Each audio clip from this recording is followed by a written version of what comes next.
नमस्कार, यूपी तक के इस मॉर्निंग शो सुर्खियां में आपका स्वागत है। मैं हूं संतोष कुमार। इस बुलेटिन में हम बताएंगे वो खबरें जो हैं तमाम अखबारों की सुर्खियां।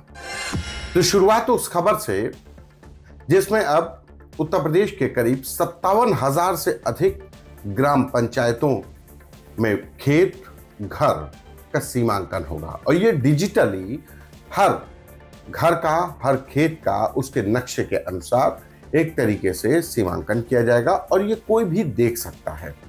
डिजिटल मैपिंग करवाई जा रही है। राजस्व परिषद ने ऐसे 57,600 के लगभग जो गांव हैं उत्तर प्रदेश में, ग्राम पंचायतें हैं, उसमें हर एक गांव के हर एक खेत का जो लेखपाल या राजस्व परिषद के पास जो जिलों की तहसीलों में जो दर्ज है खेत, उनके नंबरों के साथ उनकी नक्शा बनवाया जा रहा है, डिजिटल नक्शा बनवाया जा रहा है। साधारण भाषा में समझिए तो उत्तर प्रदेश सरकार ने एक नई कवायद शुरू की है कि अगर आपको जानना है कि आपका खेत कहाँ है, उसकी कितनी सीमा है, कहाँ तक जा रही है, किस खेत से मिली है, या आपका घर कहाँ तक सीमा है, तो उसके लिए आपको अब ना तो सरकारी दफ्तरों के चक्कर काटने होंगे निकट भविष्य में और ना ही अधिकारियों के पास अर्जी देनी होगी। सिर्फ आपको अपने गांव की सैटेलाइट मैपिंग करवाई जा रही है और सैटेलाइट मैपिंग के जरिए पता चल जाएगा कि आपके मकान नंबर के आधार पर आपके मकान की कितनी सीमा है, आपका खेत कहां तक है और किस किस चौहद्दी में ये आते हैं। सरकार का कहना है कि इसके जरिए कई विवाद सुलझ जाएंगे। लोग स्वतः पता कर लेंगे कि सरकारी दस्तावेजों में उनका जो जमीन का हिस्सा है, चाहे वो खेत हो या टुकड़ा, कहां पर मौजूद है। इसको लेकर कई बार लोग आपसी बैठ करके भी तय कर सकते हैं और अगर किसी को सीमांकन कराना ही होगा तो अधिकारी उसका सीमांकन भी करेंगे। लेकिन इससे 57,634 के लगभग जो ग्राम पंचायतें हैं उत्तर प्रदेश में, उन सभी गांवों में एक तरीके से डिजिटल सीमांकन कराया जाएगा, डिजिटल मैपिंग करवाई जा रही है। भविष्य में एक ऐप के जरिए भी ये मैपिंग देखी जा सकेगी, यानी कि कोई भी उस ऐप के जरिए अपने खेत का नंबर डालेगा, ग्राम पंचायत का नंबर डालेगा, नाम डालेगा और उसके बाद उसको पता चल जाएगा कि उसका खेत कहां पर है, किसके बगल में है और कितना एरिया है। इसके बाद बात उत्तर प्रदेश के उस सिंडिकेट की जिसमें हड़कंप मचा हुआ है। बीते महीने अक्टूबर में मध्य प्रदेश के छिंदवाड़ा समेत कई जिलों में कफ सिरप पीने से बच्चों की मौत हो गई। उत्तर प्रदेश में इसको लेकर कवायद शुरू हुई। गाजियाबाद में एक एफआईआर दर्ज हुई। गाजियाबाद पुलिस कमिश्नर जे रविंद्र गौड़ ने इस मामले में एसआईटी गठित की, लेकिन कल एसआईटी ने के जो प्रभारी है इंस्पेक्टर रमेश सिद्धू को ही गिरफ्तार कर लिया गया।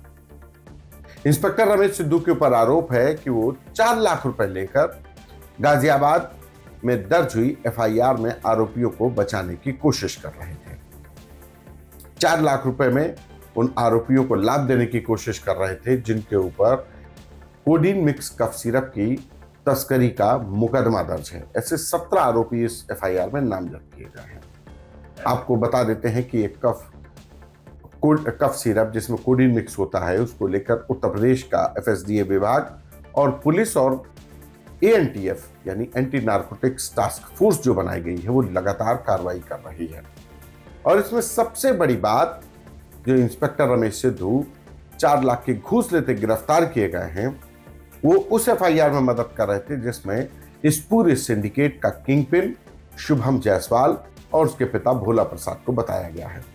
शुभम जायसवाल और उसका साथी आसिफ इस गाजियाबाद के एफआईआर में नामजद आरोपी हैं, तमाम 15 अन्य आरोपियों के साथ। और आसिफ और शुभम जायसवाल पुलिस सूत्रों के अनुसार जैसे ही पुलिस का शिकंजा कसा, ये दुबई भाग गए हैं, फरार हो गए हैं, देश छोड़कर चले गए हैं।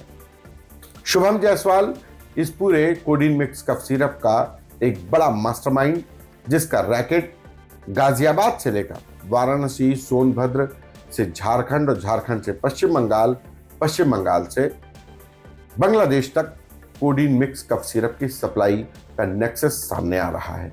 वहीं दूसरे रूट से बिहार और बिहार से नेपाल तक की ये कोडीन मिक्स कफ सिरप की सप्लाई होती है।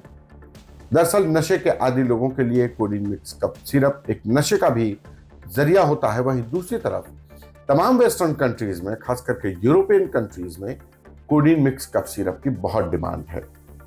वहां इसकी डिमांड नशे की वजह से ही है और ऊंचे दामों पर codeine mix cough syrup demand रहती है, उसकी सप्लाई की जाती है, तस्करी की जाती है। अब शुभम जायसवाल की मदद में, उसके साथी आसिफ की मदद में इंस्पेक्टर गिरफ्तार कर जेल भेज दिया गया है। हालांकि गाजियाबाद पुलिस इस मामले की जांच कर रही है। गाजियाबाद पुलिस कमिश्नर और डीजीपी राजीव कृष्ण खुद इस पूरे मामले को मॉनिटर कर रहे हैं। वहीं दूसरी तरफ वाराणसी में भी शुभम जायसवाल और उसके पिता पर 2 एफआईआर दर्ज हुई है। और तीसरा जिला जिसमें शुभम जायसवाल पर एफआईआर दर्ज हुई है वो है जौनपुर। जौनपुर में भी 14,000 से अधिक कोडीन मिक्स कफ सिरप की बॉटल्स मिली हैं और इसका भी रैकेट शुभम जायसवाल और उसके पिता भोला प्रसाद जायसवाल की शैली इंटरप्राइजेस के जरिए ही चलाया जा रहा था। यानी कि पूर्वांचल से लेकर पश्चिमी उत्तर प्रदेश में एक बड़ा रैकेट जो शुभम जायसवाल चला रहा था उस पर शिकंजा कसता जा रहा है। लेकिन शुभम जायसवाल तमाम अपने मददगारों की वजह से देश छोड़कर भाग चुका है। इसके बाद बात राजनीति की कर लें तो उत्तर प्रदेश में समाजवादी पार्टी के राष्ट्रीय अध्यक्ष अखिलेश यादव ने बीजेपी सरकार पर एक बड़ा हमला बोला है। मुद्दा था वाराणसी की दाल मंडी में सौंदर्यीकरण के लिए जो दाल मंडी की जो सकरी गलियों में दुकानें हटाई गई, उसको लेकर अखिलेश यादव हमलावर थे। उन्होंने सीधे से कहा कि कहां तो वाराणसी को टोक्यो बनाने का वादा था और अब वहां पर जो पीढ़ियों से लोग अपनी आजीविका चला रहे थे उनको बेघर किया जा रहा है, उनको बेरोजगार किया जा रहा है।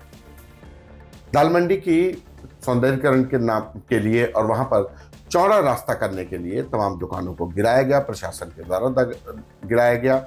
और जिस तरीके से काशी कॉरिडोर बनाया गया उसी तरीके से दाल मंडी के इलाके को भी एक सौंदर्यीकरण के लिए वहां पर ये सरकार के द्वारा काम किया जा रहा है। इसी पर अखिलेश यादव हमलावर थे। हालांकि उस समय समय पर चाहे अयोध्या में बनाया गया कॉरिडोर हो, काशी का कॉरिडोर हो या मथुरा में कॉरिडोर हो, उत्तर प्रदेश सरकार के तमाम जो योजनाएं चलाई जा रही हैं उस पर हमलावर रहते हैं। लेकिन कल अखिलेश यादव ने वाराणसी के उन तमाम व्यापारियों को बुलाकर एक तरीके से आरोप लगाया कि व्यापारियों के हितों के बजाय सरकार उनको बेरोजगार कर रही है, उनको बेघर कर रही है। एक और खबर जो देश के लिए सबसे महत्वपूर्ण है वो है दिल्ली विस्फोट से जुड़ी हुई। एनआईए ने डॉक्टर शाहीन और उनके करीबियों को गिरफ्तार कर लिया है।